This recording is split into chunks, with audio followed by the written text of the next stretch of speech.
welcome to my channel. My name is Kim. I am a plant mom and today we are doing a houseplant wishlist video. Let's go. So this planty wishlist is gonna be a realistic one because of course I want a Spiritus Sancti or a wild hybrid of Anthurium pap, but I can't afford them and I don't know how to take care of them, and I don't have right now the proper environment for them, so they are not going to be on the list. But you know, let's be real, I'm going to try on this list to be realistic, to put on the list some plants that I've wanted for a while. And an important point for me is that I want to buy locally as much as possible because I live in France. I'm French actually, and a lot of exotic plants are just hard to find here, and you know, they often comes from Thailand, Asia, South Asia, or even America. And you know, I try to be ecologic here and yeah, I'm trying to buy locally as much as possible, or at least buy from European sellers. That's an important point for me, and that's how I drive my wish list also. So the first part of this wish list is gonna be the cacti section, I guess. I just love cactus and they usually thrive in my care, except for when my tortoise is destroying them. So the first cacti I really want is a booby cactus. I wanted it for a while now, and sometimes I can see it at the plant shop, but every time I still, you know, I don't buy it. I don't know why. I just want to find the perfect size, because when they are too grown, I think they are not that pretty to me. But a small sized booby cactus is really cute to me. Like, I don't know, I just love the concept of the growth pattern, and yeah, I just love them. The second one will be a ghost euphorbia. I wanted it for a while also. I found some of them at the plant shop, but they are always too expensive for me. And whenever I try to buy it online, I don't know, cactus, when I buy some, you know, non-rooted cacti on the websites, I don't have a lot of luck with them, so they always rot on me. So I try to buy, yeah, locally for the cacti. I'm still searching for a ghost euphorbia, and I hope I will find it this year. So next, I would really want a bigger sized Rhipsalis paradoxa, because I think you saw mine on my houseplant tour and it's ridiculous actually, and I still love it. I want to grow it out, but every time I look at it, it was supposed to be a medium-sized Rhipsalis paradoxa, and every time that I look at it, I think for me it's not a medium size, it's quite smaller.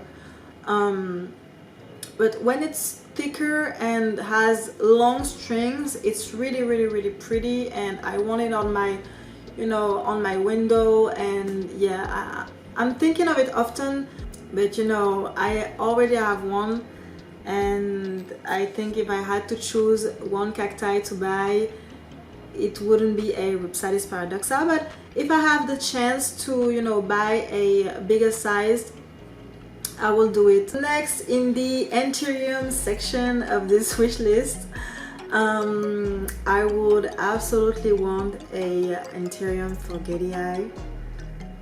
This, yes, this is absolutely gorgeous. I think I'm gonna say this for every plant that I list.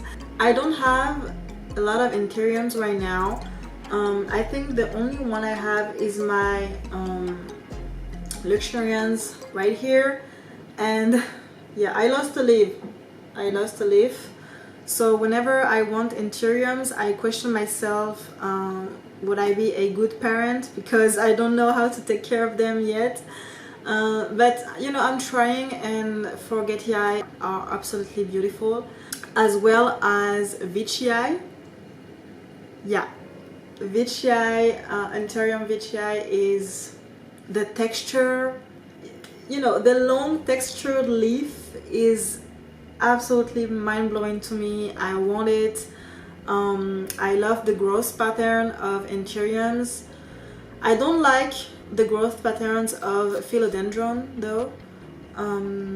I think they are climbing a little bit too much to me. Too much, it's too much. But they love to climb and I don't like climbers. Yeah, Veitchii, absolutely gorgeous. In the same energy and in the same, you know, mindset that I love long leaves, I would really like a Platycerium. Is that the name? Pallidiflorum. I would really want a Pallidiflorum.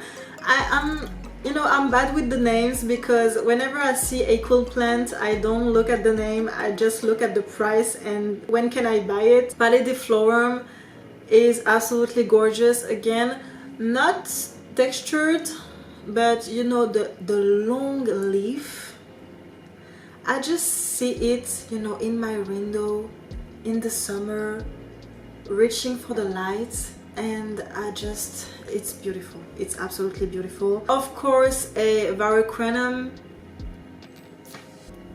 You know, this the queen Anthurium. I need a queen Anthurium.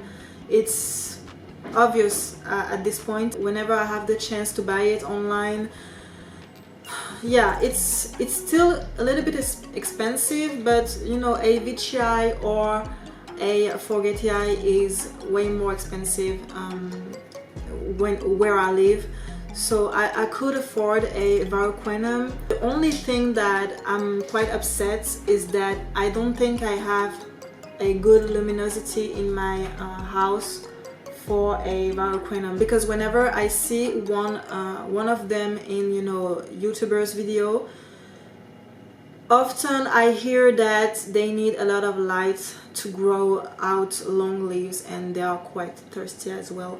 So thirsty I can manage, but you know, luminosity, I'm gonna have to have a better setup to, you know, to welcome a queen Anthurium, I think.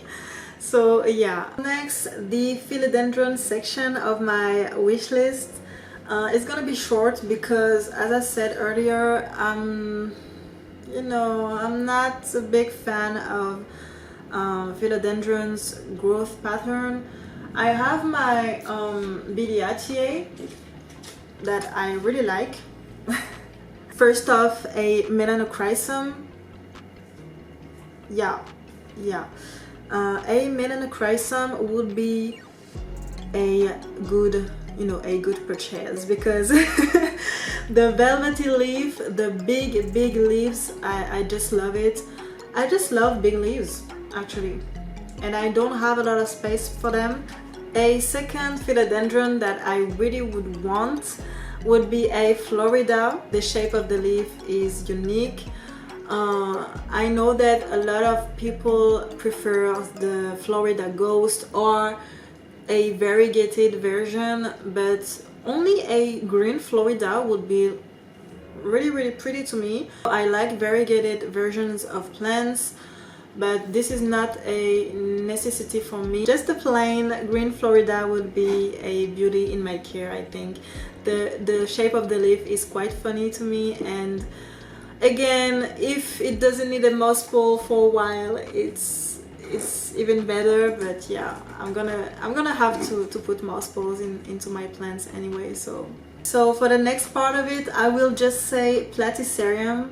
Like, I just want more Platyceriums. Like, I want a full wall of Platyceriums in my house. They are gorgeous to me. I love the growth pattern. I want to be able to have, you know, I have one. I want to be able to have my mine on a piece of wood this year. I'm gonna try to, you know, progress in it. But I want them all. There are literally, I think this is the plant that resembles me the most. Like the growth patterns, the, you know, the leaf shapes. and I think it's too strange. It's too, you know, it looks like an alien sometimes. Like this part, the texture of it is really velvety, and I'm in love with it. I'm in love with them. The Platycerium's family is, I want them all. I just want them all.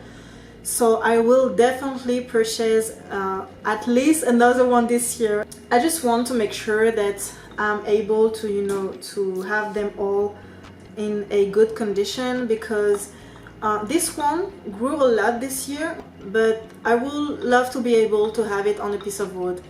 And to finish this list, I will talk about Hoyas, because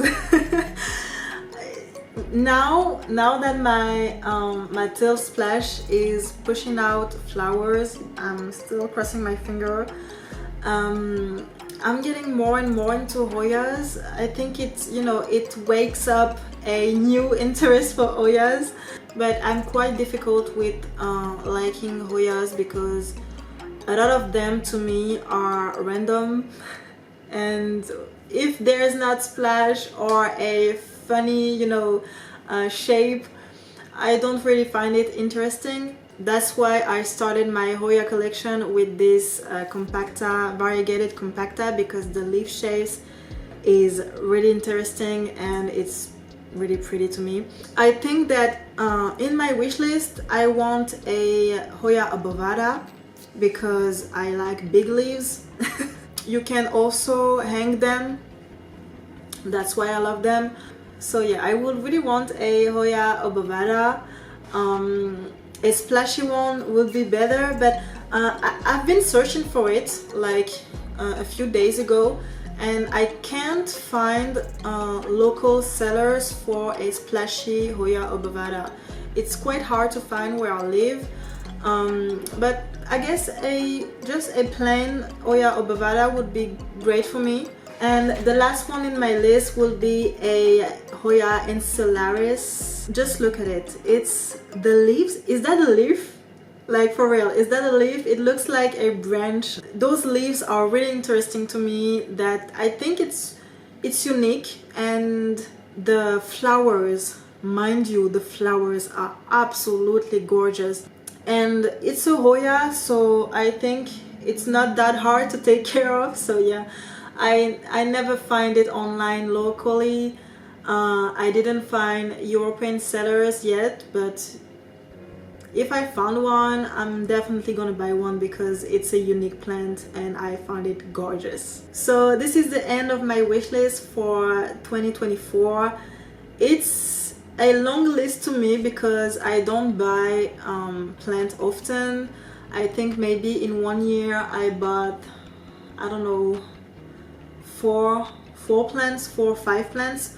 So yeah, obviously I'm not gonna buy all of that, but it's a pretty good exercise to, you know, find what plants that I know I can take care of, and to find plants that are gonna be able to fit in my you know, small apartment and in my lighting condition and all of that. It's a cool exercise, because it makes me, you know, realize that a lot of the plants that I want, I can't right now. I can't either afford them, or I can't take a good care of them, because, you know, of the luminosity or the humidity that I have.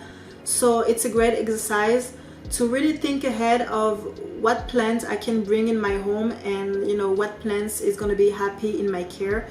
That's important too. So yeah, that's it for this video. I hope you enjoyed it, and don't forget, if you are interested in my personal life, I have an Instagram account where I talk about plants, and also, you know, I'm vlogging, I'm traveling and stuff, and I'm talking about everything in my life.